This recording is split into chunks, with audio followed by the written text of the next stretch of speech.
Yo, bon zou men, prete $100 nou men. Oh, ma gen men. $100 di? Ki lot bon men? Lot semen nou di? Ou al fèm nan palan pil papa? Se bon neg wè, si mde gen dap ba ou li. Yo, ket men, $100 di men. Pou ka ba renje bifet lan yi men? Ket men, ba gen nou men. Nou peyi men, ou baka ba neg la $100 pou bon boss rejon bifet mesye men. Yo, bifet neg la yi men. Yo, alam ba bezwen men, nou bezwen ti bifet ou la pou ranger ti afor yi men. Yo, pa priye pou yi papa, pa dekouraje nou men. Ka nou peyi men. $100 baka ba misye nou men, pou misye rejon bifet men. Yo! Ou ba yon chos avèm nou men. Lem bagyen ou toujou cheke nou. Wow, mte ka je ou men. Mem gon kob la men, baka itire la den nou ba, pa ou kob sol yo ba mkembe la. La joshan go! Yo, fek gon kounya la men, fek gon kob la men. Yo sou rive 30 seconda avan men nou bon men.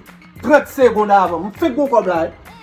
Yo, dommage men. Wow, ti kouzen baka e dono men. Epi map chanje dan tom men se mgen. Debis nan trafik, Port-au-Prince Jérémy, Gonaïve Port-au-Prince, mgonde pour provision alimentaire. Mgade nan la mais chaque mois sorti, moun ba kote mba soufri mon cher. Lundi moi sur route nationale là, ma pétrole, 2 belles graines femme ba kote men. Epi kounya baka e do pour $100 men. A fini ki prête au $100, ma bon $100 men. Kan la vie monsieur?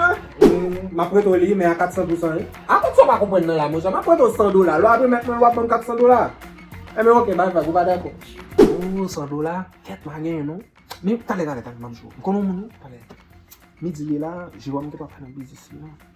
Non mais pour mamjou. Quel super là. Yes. Toujours gen brasserie. Bon petit Joseph. Parce que et petit pas mouiller, fait pas mouiller forme géo, on prend pas Yes.